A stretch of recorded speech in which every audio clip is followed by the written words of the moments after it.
दोस्तों, चीता धरती का सबसे तेज जानवर है। ये पलक झपकते ही 100 किलोमीटर प्रति घंटे से अधिक की रफ्तार पकड़ सकता है, किंतु आपकी एक विशेषता आपके दूसरे गुणों को कम कर देती है। पतला और हल्का शरीर होने के कारण ही चीता इतनी तेज दौड़ पाता है, किंतु ये पतला और हल्का शरीर चीता को अन्य बड़ी बिल्लियों की तुलना में कम शक्तिशाली भी बना देता है। यही वजह है कि चीता कुलांचे मारते हुए अपने शिकार को तेजी से दौड़कर पकड़ तो लेता है, किंतु शिकार को मार डालने के लिए इसे कड़ा संघर्ष करना पड़ता है। यदि चीते द्वारा पकड़ी गई गजेल या इम्पाला कुछ ज्यादा ही बड़ी और ताकतवर हुई तो उल्टा चीते की ही जान के लाले पड़ जाते हैं। यह इस वीडियो में यह मादा चीता कई दिनों से शिकार की तलाश में थी। सिर्फ यही नहीं बल्कि इसके छोटे बच्चे भी भूख से व्याकुल थे, इसलिए दौड़ लगाती है और एक बड़े वयस्क नर इम्पाला को पकड़ लेती है। इसके छोटे शावक भी शिकार में अपनी मां की मदद करते दिखाई पड़ रहे हैं, किंतु एक बड़े आकार का नर इम्पाला चीते से अधिक ताकतवर हो सकता है। और सबसे बड़ी बात यह कि इसके पास अपनी रक्षा के लिए करीब 3 फीट लंबे और बेहद नुकीले सींग भी होते हैं। इम्पाला अपनी बचाव में मां चीता पर हमला बोल देता है, जिस हमले को ये कमजोर मादा चीता नहीं संभाल पाती। इम्पाला काफी दूर तक चीता को घसीटते हुए ले जाता है और इसका एक सींग इस मादा चीता के पेट को फाड़ चुका है। बेचारी ये चीता इस घायल अवस्था में अब शिकार नहीं कर पाएगी। एक अन्य वीडियो में भी आप एक घायल टांग वाले चीता को देख सकते हैं। ये भी छोटे शावकों वाली एक मादा चीता है और इसकी टांग घायल होने का सीधा अर्थ ये है कि अब ये तेजी से नहीं दौड़ पाएगी और शिकार भी नहीं कर पाएगी। मतलब ना सिर्फ ये खुद बल्कि जल्द ही इसके छोटे शावक भी भूख के चलते मारे जाएंगे। वैसे भले ही ये शावक भूख के चलते मारे जाए, किंतु चीता शावकों के लिए सबसे बड़ा खतरा शेर होते हैं। शेर अक्सर छोटे चीतों पर हमला करके इन बेचारों को मार डालते हैं। हालांकि ऐसा केवल तभी होता है जब शेर चीता के शावकों को काफी नजदीक से देख ले और पहचान ले। कुछ एक परिस्थितियों में अक्सर छोटे चीता शावकों पर दूसरे शिकारी हमला करने से कतराते हैं, जिसकी वजह है इन शावकों का हनी बेजर जैसा दिखाई देना। छोटे चीता शावकों की कमर सफेद फर से ढकी होती है और इनके नीचे का शरीर बड़े चीतों की तुलना में गहरे रंग का होता है, जिस कारण चीता के ये छोटे शावक दूर से देखने में हनी बेजर जैसे दिखाई देते हैं और अपनी सरंग रूप का इन्हें बड़ा फायदा होता है। असल में हनी बेजर एक ऐसा जानवर है जिस पर हमला करने से पहले शेर को भी कई बार सोचना पड़ता है। आपने वो कहावत तो जरूर सुनी होगी कि दूध का जला छाछ को भी फूंक मार मार कर पीता है। मान लो कभी गर्म दूध या चाय गिरने से आपके हाथ जल जाएं तो आगे से गर्म प्याला पकड़ने में आप जरूर सावधानी बरतोगे। बस हनी बेजर को भी आप एक ऐसा ही गर्म प्याला समझ लीजिए। इस जीव के हिंसक व्यवहार का परिणाम जंगल में रहने वाले लगभग सभी जीव भुगतते रहते हैं, इसलिए सभी जीव हनी बेजर से सावधान भी रहते हैं, फिर चाहे वो जीव शेर ही क्यों न हो। असल में हनी बेजर की त्वचा बहुत ही मोटी और मजबूत होती है, इसलिए किसी बड़े शिकारी द्वारा इसे काटने का प्रयास अक्सर असफल ही रहता है। वहीं अपने सुई जैसे नुकीले दांतों से हमला करते हुए हनी बेजर एक साथ कई शेरों को भी खदेड़ देता है। अब जाहिर है कि हनी बेजर जैसे खतरनाक जानवर का डुप्लीकेट होने का फायदा चीता के शावकों को जरूर मिलता होगा। चीता के छोटे शावक करीब 6 महीनों तक हनी बेजर जैसे दिखाई पड़ते हैं। उसके बाद इनके कमर के ऊपर मौजूद सफेद बाल उतर जाते हैं और एक चीता शावक चीतों जैसा ही दिखाई देने लगता है। दोस्तों, भले ही चीता के छोटे शावक हनी बेजरों जैसे दिखाई दे, किंतु इसके बावजूद भी चीता के सिर्फ 17% शावक ही बड़े हो पाते हैं और बाकी के 83% किसी बीमारी के कारण या अक्सर शेरों का शिकार बनकर मारे जाते हैं। यदि कोई बड़ा चीता भी शेरों की पकड़ में आ जाए तो शेर उसे तुरंत मौत के घाट उतार देते हैं, और यदि वो चीता मादा हो और उसके आसपास उसके शावक भी हों तो बेचारे उन मासूम शावकों के साथ भी वही हश्र किया जाता है।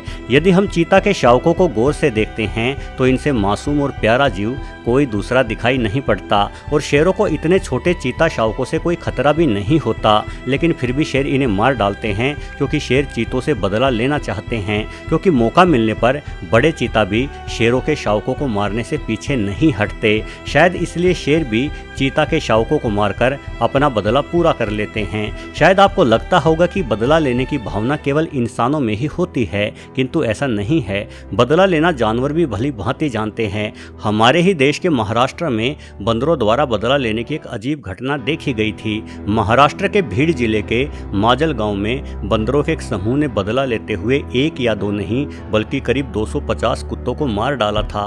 ग्रामीणों के मुताबिक बंदरों ने कुत्तों से बदला लेने का सिलसिला तब शुरू किया जब कुछ कुत्तों ने मिलकर एक बंदर के बच्चे को मार दिया था। इस घटना से बंदर खफा हो गए और उन्होंने बदला लेने के लिए एक एक करके कुत्तों को मारना शुरू कर दिया। बंदर कुत्ते को देखते ही मिलकर हमला करते एवं कुत्ते को पकड़कर घसीट ले जाते। उसके बाद उस कुत्ते को पेड़ या छत पर ले जाकर नीचे गिरा दिया जाता, जिससे बेचारा कुत्ता मारा जाता। सोचे, सिर्फ एक बंदर की मौत का बदला लेने के लिए इन बंदरों ने 250 कुत्तों को मार डाला। ऐसा अनोखा बदला तो कभी किसी इंसान ने भी नहीं लिया होगा।